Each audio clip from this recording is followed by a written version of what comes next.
kwentong matutunghayan niyo ngayon ay isang storya ng isang pari na si Tonyo na tumutulong sa mga taong sinasaniban ng mga masasamang espiritu o tinatawag nilang exorcism.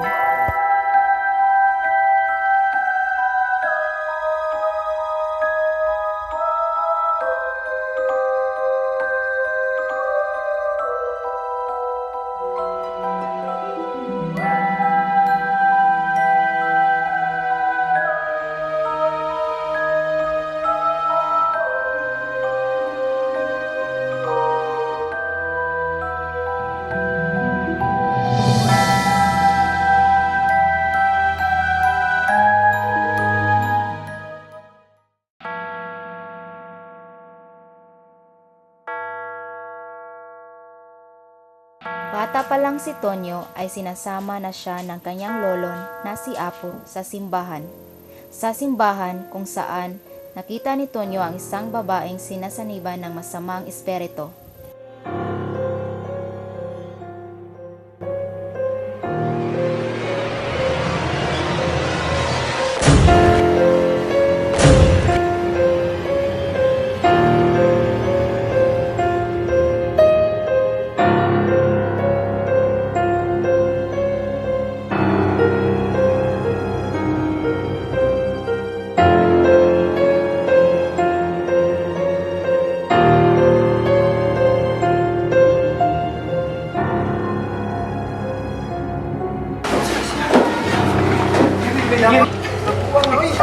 Anong nangyari? Anong nangyari sa'yo?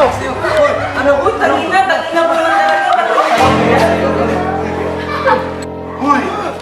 Anong nangyari sa'yo? Simula na nangyari yon, pinangarap na ni Tonyo ang maging pari para makatulong sa mga taong sinasaniban ng mga masasamang espiritu.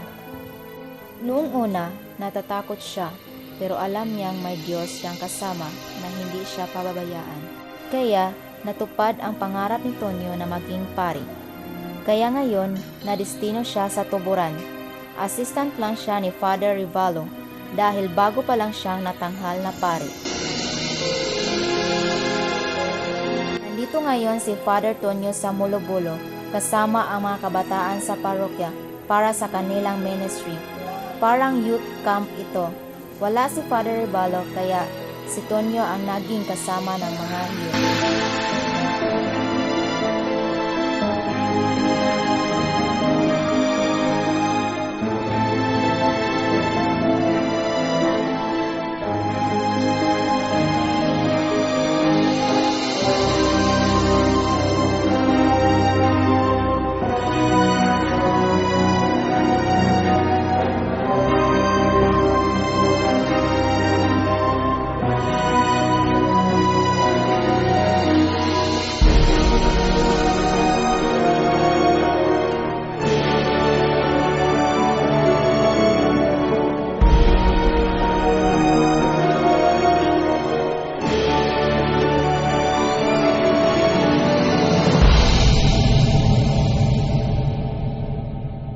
Dito na tayo.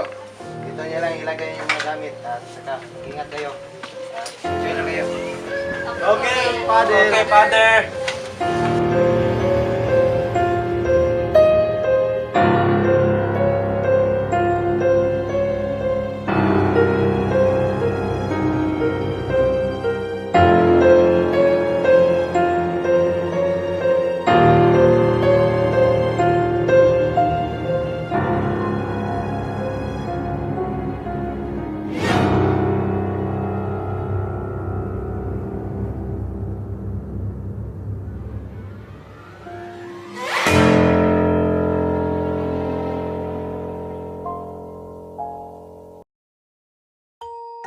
Oh, may bago pala tayong kasama. Yes, si Julia pala, best friend ko. Ikaw pala si Julia. Nice meeting you, Julia. Sama ka sa inyo mamaya. Punta kami beach. Walang mahihain yata si Julia at Hera. Shy type tong best friend ko, kaya patisisyan na lang. Punta tayo Guys, beach. ano gagawin natin ngayon, especially tonight? Oo nga naman. What if we gonna play poker or how about spread the coin? Do you agree? Is one of you agree? Yeah. Delighted. Okay. Okay, good.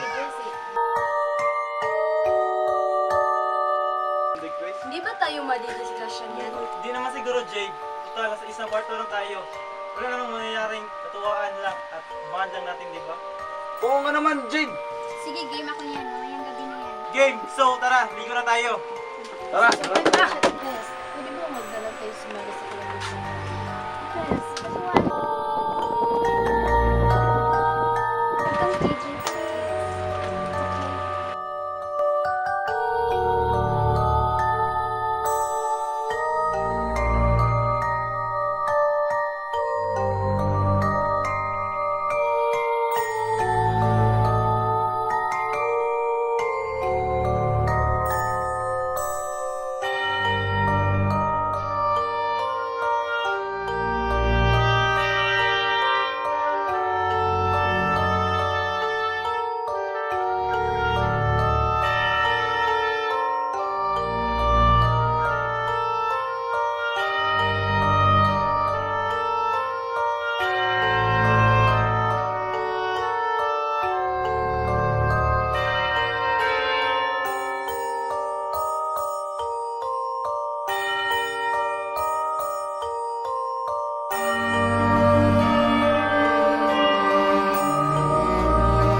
Katapos nilang maligo sa dagat, sa kagustuhan nilang maglaro ng Spirit of the Coin, ay agad naman silang lumabas at pumunta sa may lumang bahay.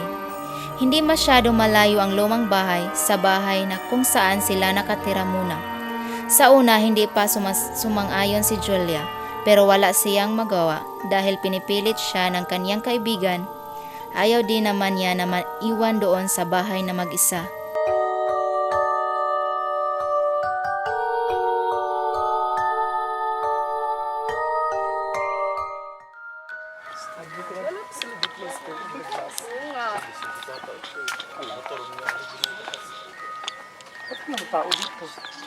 Sa lumang bahay nito? Sa tingin mo may tao? Di ko rin alam, pero oo nga naman, pero hindi naman ang bahay.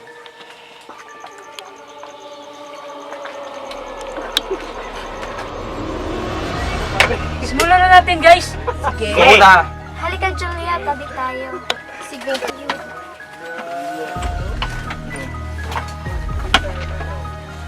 So, ano nang gagawin natin? Oo nga, no? Atat na atat tayong lumaro nito, pero hindi natin alam kung paano. Ano na lang, magtatanong na lang tayo kahit ano. Sigurado ba kayo sa gagawin natin? Parang nakakatakot yan. Ano ka ba, Julia? Relax lang. Okay lang yan. Eh, kung totoo yan, kakausapin natin. Ako, Robert. Eh di pag nakakita ka, eh di tumakbo ka. Kaya nga, simulan na natin para malaman natin kung totoo ba o hindi. Sige, simulan na natin. Sige, sige.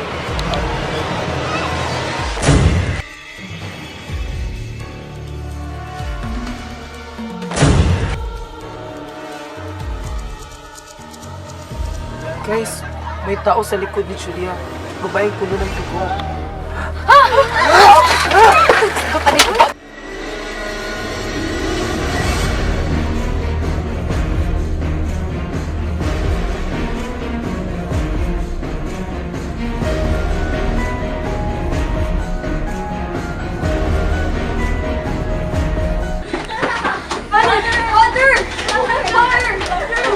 Ano nangyari?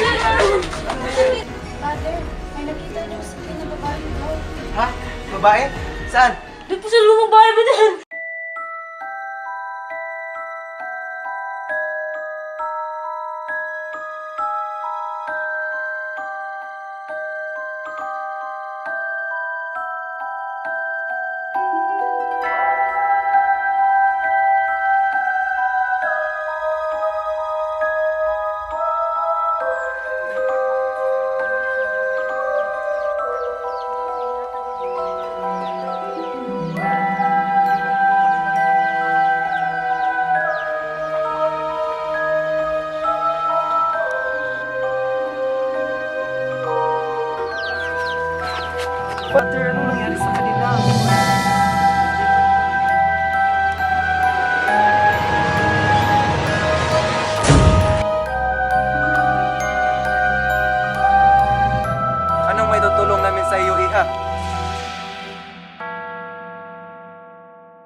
Tara,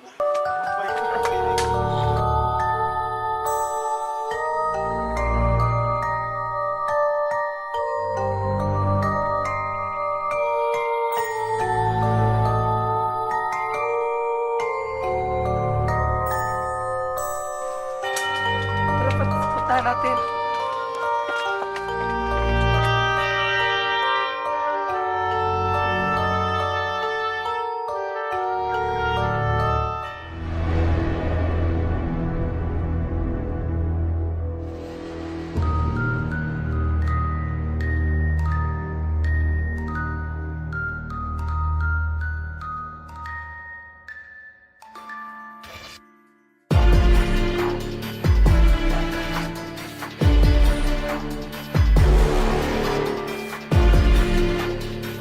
Ganda gabi, miss.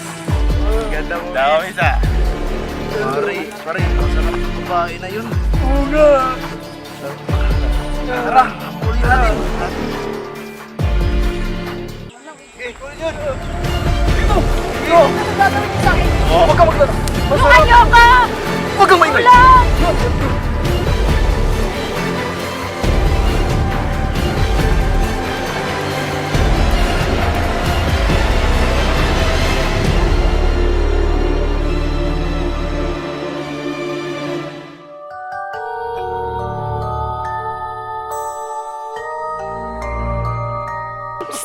Father, bakit niya ito pinapakita sa atin? Gusto niyang tulungan natin siya. Hindi niya gusto ang mamatay. Kusa siyang pinatay at kaya hanapin natin ang kanyang bangkay at ilibing natin siya ng maayos para tumahimik na siya. Ganun po ba, Father? Oo. Sige, kumuha ka ng panghukay. Father, ito lang makuha ko. Oo, ganyan.